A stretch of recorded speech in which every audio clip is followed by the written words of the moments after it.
Жаңа жыл қарсаңында көпшілік бірнеше мерекелік күнге қам қылып аста төк тағамды әзірлеуді әдетке айналдырған. Алайда оның арты денсаулыққа зиянды әсер етуі мүмкін екенін ұмытып жатады. Медицина мамандары мерекелік дастарханнан кейінгі 3-ші тәулікте тамақтан уланудың мөлшері күрт өсетінін айтуда. Оған тоңазытқышта 2 тәуліктен астам тұрып қалған мерекелік тағамдардың қалдықтары себеп екен. Сонымен қатар біздің бөлімшеге көптеген ацетономиялық жағдаймен балалар түседі.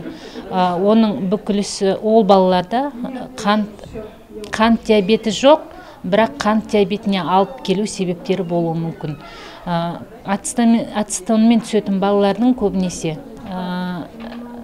глюконеогенез процесі, именно глюкозаның пайда болып, глюкозаның сіңірілу процесі бұзылған.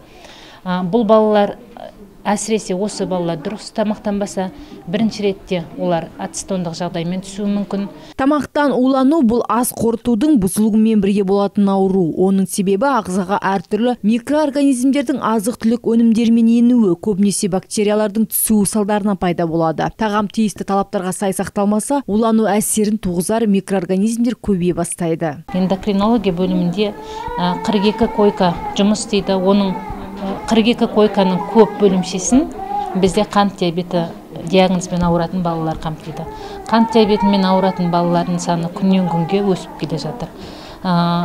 Желтоқсан айын айтып өтетін болсақ, бізде 20 баладан асық бала бірінші тип қант диабетімен бірінші рет ауруханаға түсті. Мамандар жаңа жыл қарсаңында тамақтан уланумен қатар қант диабетімен ауыратын науқастардың да қанты шамадан тыс көбейіп, ауруханаға түсу жайлы жиілейтінін айтуда. Мысалы, қазірдің өзінде жаңа жыл басталмай жатып 20 бала қант диабеті диагнозымен ауруханаға түскен. Бұған себеп сыйлыққа берілетін тәттілерді аса көп мөлшерде қолдану екен. Сондықтан да дәрігерлер бір күндік мерекеде басты байлығыңыз денсаулығыңызға зиян келтіріп алмаңыз деп кеңес етеді. Жаннұр Сүндетоллақызы, Берік Қошанов, Николай Шевелев, 5-ші арна.